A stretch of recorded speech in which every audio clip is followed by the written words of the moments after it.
Heyo everybody, Haku here with I don't know how this video is gonna go, but it's my 10 most overrated Tower of God characters. Now this list is kinda gonna be all over the place, so prepare for that. I'm just gonna have fun with this topic, and know that just because I'm saying these characters are overrated doesn't necessarily mean I think that they're bad. In fact, I did do a video on my favorite characters, and there is some overlap between the most overrated and my favorites because I myself am overrating them.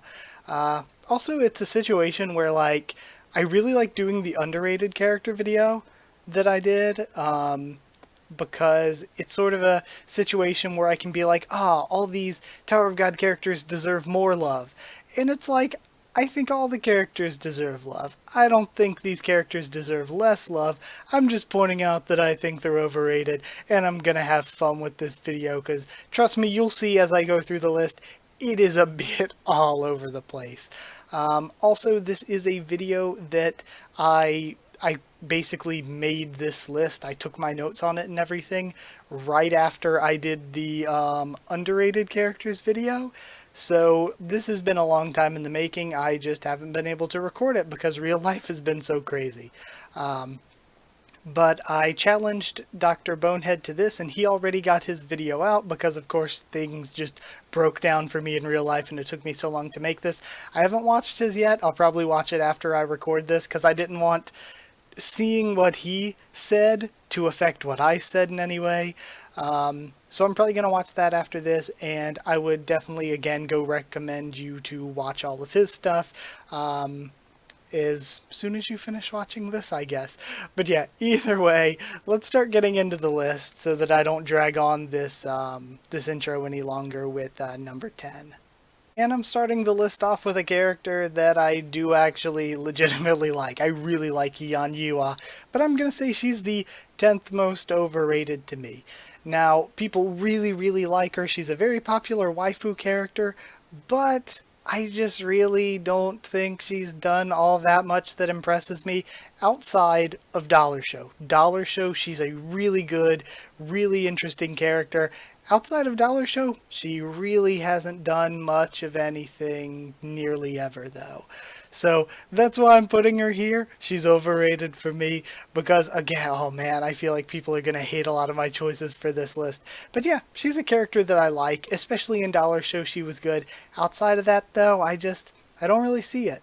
The 9th most overrated character is Dang Dang. Now this entry was originally going to be Dang Dang and Louie, or the Dang Dang Louie Gato storyline, it was originally going to encompass all of that, but I said, let's just stick with Dang Dang for this, because Louie's still around. Louie wasn't really that good except for just a plot point to develop Bomb's character further. And that's kind of where Dang Dang was. Except for developing Bomb's character, Dang Dang, Louie, Gato, none of them were very good. The storyline wasn't that good outside of just pushing Bomb's character forward. But nothing is irredeemable. Depending on what storyline CU could give him next, if he gives him another storyline, Louie could potentially be redeemed. And I'm not putting Gato as overrated because who really liked Gato anyway? He was a terrible father.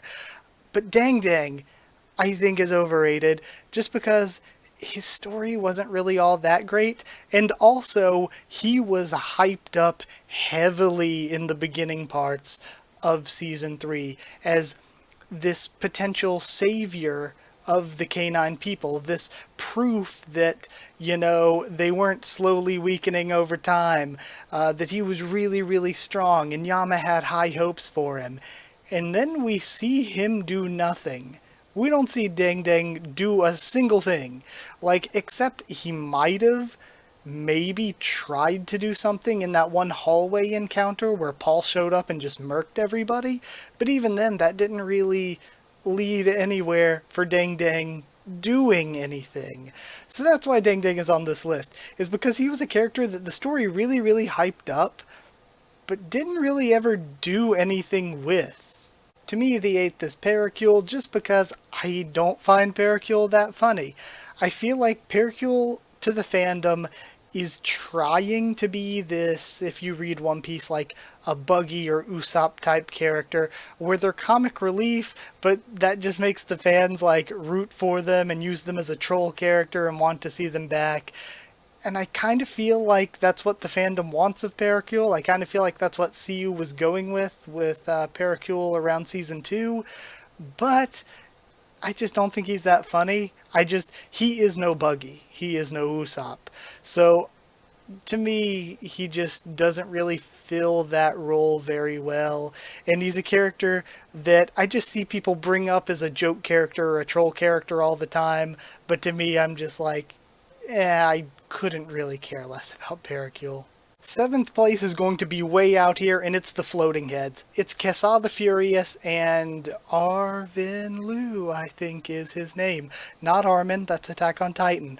Both of them, I don't like them. I hate their designs, I don't want them around, and it bothers me. It bothers me that this stupid floating head is talking shit to, like, Calavan and Yusracha, when Calavan and Yusracha are, like, so cool, built up so much as these really, really powerful characters, and then some ugly talking head is gonna talk shit to them?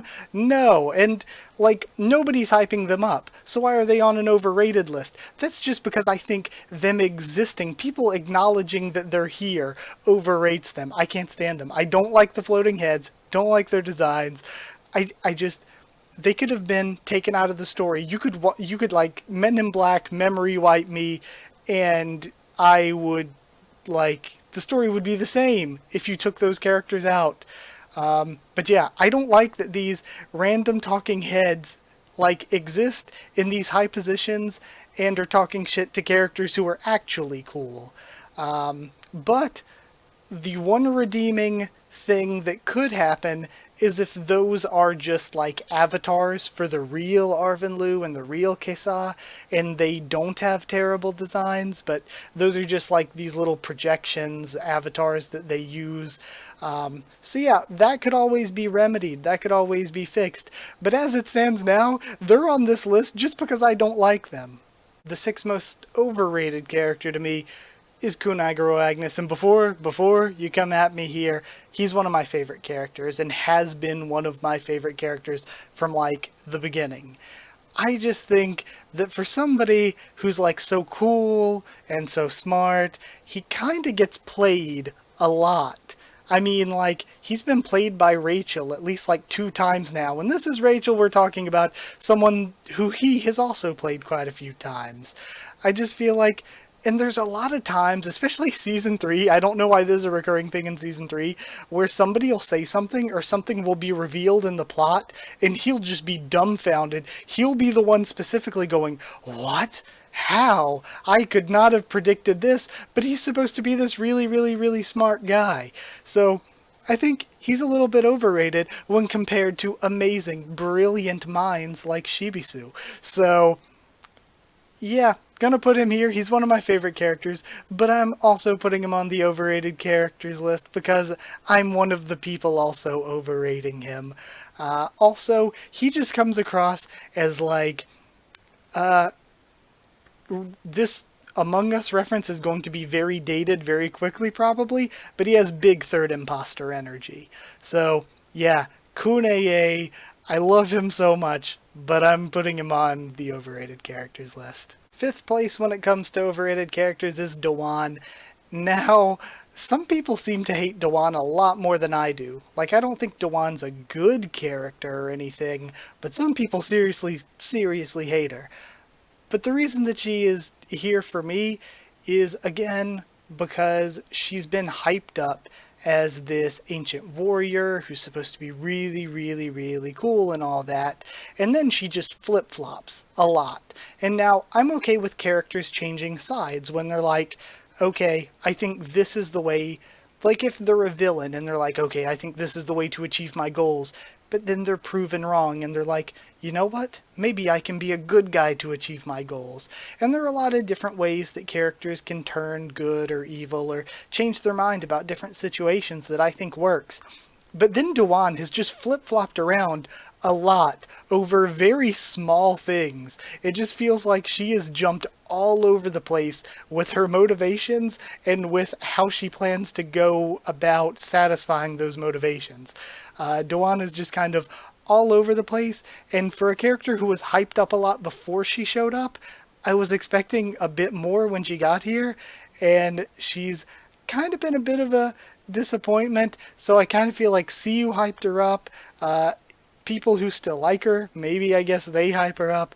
But honestly, yeah, it's kind of weird. My list, it really is all over the place, because I feel like this is another situation where the fandom doesn't really hype up Dewan that much, but the manhwa itself hyped up Dewan a lot, and Dewan really didn't deliver on that hype. Fourth place is Cha. I'm kind of the same as Dewan in a lot of ways. He isn't really as bad when it comes to jumping around. He hasn't had that problem, but I feel like the problem with Cha is that I expect a bit more from him. Like, he hasn't had all the problems that Dewan has had, but he's also suffered from a lot of problems that Dewan has had, in that a lot of this stuff that was going on, like at the Nest, there's this huge war going on. We got high rankers fighting. We got Bomb getting involved with rankers and high rankers. And Cha and Dewan just felt like they kind of stood around most of the time and didn't really do much of anything. And I kind of feel like, I don't know, maybe because he doesn't have the problems that Dewan had about jumping around, it made me start to expect more of him. And he entered this situation that a lot of people have talked about before, where it felt like Beto was like so cool during Workshop Battle as a villain. Now he's joining the good guys. Oh my gosh, he should be a game changer. And he really wasn't. And then, oh my gosh, Elaine is amazing. Elaine's like in my top 5 favorite characters if you've seen the video. At least I think she's top 5. Oh no, she might be number 6. But the point remains, Elaine's one of my favorite characters ever. But it's like, oh yeah, she's an awesome character. She's going to join Bomb's group and make such a big difference. And then she doesn't. I feel like Cha's in a similar position where it's like, oh man, first son of man, or whatever that means, whatever that's supposed to be. One of the Hidden Grove and kind of the leader. He's so awesome. And then he doesn't really do all that much except for hold off Yulker after White already took his fingers off and Karaka was already also doing a lot of that work. So again, it feels like he's in a similar position of Dewan, where he was really hyped up and like it made us think he was going to be really cool. And does that make him more of a disappointing character than an overrated character? I don't know, but he's here. The third most overrated character is, does Emily even count as a character? But it's Emily. Emily was like, again, another character being hyped up, but built up as this super powerful ignition weapon, like possibly on par with Viol and the Thorn and stuff, and what was going on in the Workshop Battle. Like, it was this tower-changing weapon. And then, after that, it was used as a plot device in early Helltrain, and then after the earliest parts of Helltrain, CU stopped even using Emily as a plot device. Emily's not even used as a plot device anymore. So again, that's a character that's maybe not even a real character, that's really fallen from grace here. Like, everybody had all these great theories about stuff that was going on with Emily and what Emily was supposed to be or supposed to do, or what role Emily was going to play in the story. And then Emily just ended up playing basically no role. Now, I have a lot of hope that Emily could be something cool, like maybe a power-up for Rachel, similar to what the Thorn does for Bomb. Like, something Emily could do or be something in the future, I would hope. But at least for right now, Emily is kind of nothing. And the second most overrated character is yet another one of my favorite characters. It's Bongwang Driver. So, Andrasi is one of my absolute favorites, but the reason I'm saying overrated is because for years and years and years, anytime there was any kind of character poll or voting or anything, Andrasi would win, like, or at least come close to winning most of the time. And when it came to marketing for Tower of God, she was marketed alongside like Bam, Kun, and Rak, even though she was not really like at the level of those three, when it comes to the actual story itself. In fact, for a lot of season 2, she wasn't even around. Now, I really came to love her character and start simping for her character around Last Station Onward. Or not Last Station Onward, before that, Hidden Floor Onward.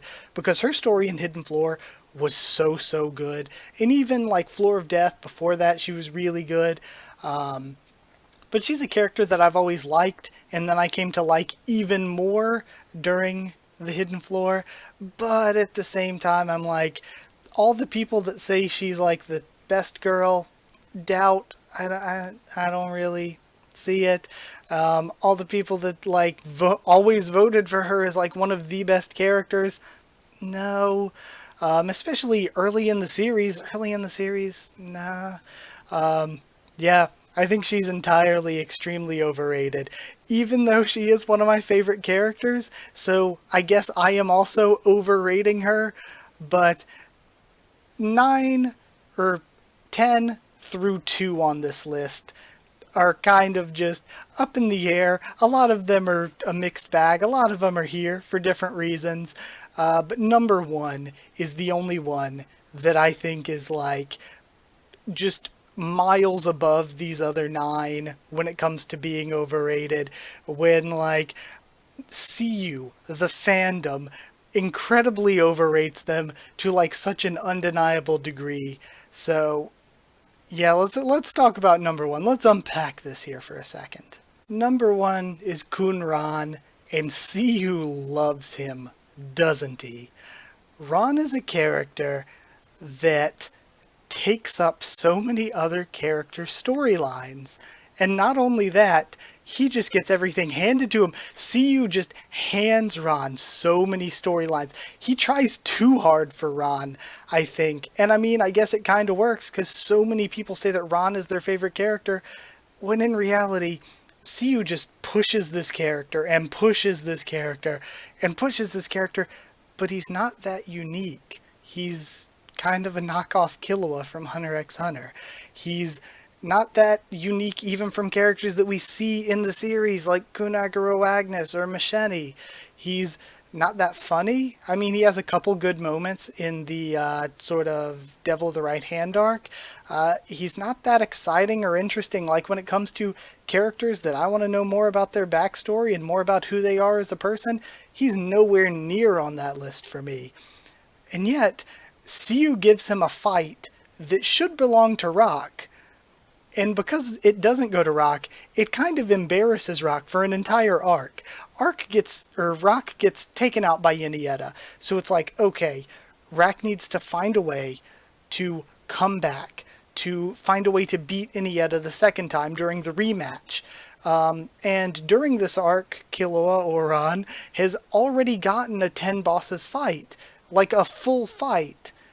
And even though I always say the Ron and Yuna fight is one of the best fights in the series. Even though I love that fight, it should not have gone to Ron. He already got a 10 bosses fight, and because Rack just gets waxed that arc and gets no good moment, no justification, no hype afterward, we just leave that arc with it being like, oh yeah, Rack just got his ass kicked and we moved along from that. We never really got to see him get any sort of vengeance or payback. He just got his butt kicked and that was it for him that arc. And then again, Novik was supposed to lead this second team to go look after Rachel and everything. And then we jump to Hell Train and CU has decided, you know what? Ron is now the leader. He's the leader now. He's the important character that everybody wants to see, that's going to really take charge of this group and plan everything out, and Novik just gets embarrassed and emasculated by him again and again and again. And he just steals all these storylines from other characters like Rack and Novik and gets pushed so hard by CU, so he's extremely overrated by CU, extremely overrated by the fandom, I think. He is the one character that, for those other 9, it's like their arguments for or against them being overrated, but with Ron, it is just... I feel like it's undeniable that he's very, very overrated, even if you like him. But yeah, I guess that's it. that is it. See who loves this boy. But I suppose that's all for my list. Sorry that this list was such a mess. Again, this is something that I wrote probably like a month or so ago, maybe. It's been a long time. But I'm excited. We're going to have the actual series coming back soon. I'm excited to do more reactions and reviews on the week to week. I still have 2 more Tower of God videos coming after this, hopefully before the hiatus ends. I want to do a video on the characters who have the most screen time in the series, something that there's a lot of note-taking involved there, a lot of research, and I've already spent hours and hours and hours on that, and hopefully I'll get it done sometime soon. And one that I really I've been working on for a long time, and I want to get done before we come back for hiatus, because that would be kind of the best time to post it. I want to guess the rank of every ranker, just do predictions for the rank of every ranker. And yeah, that's 2 videos that are coming, in addition to a bunch more stuff, and then back on the week to week once the series is back on the week to week. But I have just things have been a mess for me lately, so that's why this is so late. Sorry for not having a ton of videos, because man, I really wanted to use this hiatus to just do a ton of videos. But I guess that's just the way life is sometimes. But either way, go check out Dr. Bonehead's stuff and show some love to all the other Tower of God channels out there that you watch, or I don't know, just go find some more of them to watch. I don't know. It's really weird being this in this situation where, like, for the first 2 years, I think, that I made videos on Tower of God, there was nobody else doing it, and now here I am, like, go watch other people's. Their videos are better than mine. So either way, like if you did like the video, comment down there to tell me what you thought of my list. Give me your own list. I'm sure a ton of people will disagree, like obviously because of a list like this, but it was just all in fun. And like I said, for almost all these characters except for the floating heads, I love these characters. I just also think I am one of the people contributing to them being overrated.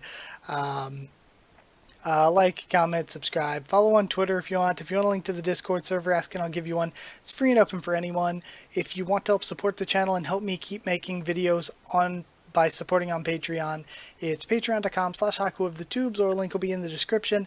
And huge thank you to people who are already patrons, because without you, I don't even know if I would have been able to continue doing videos this long. So yeah, huge, massive thank you to everyone. And I'll be doing my best to get some more videos up for you all as soon as possible.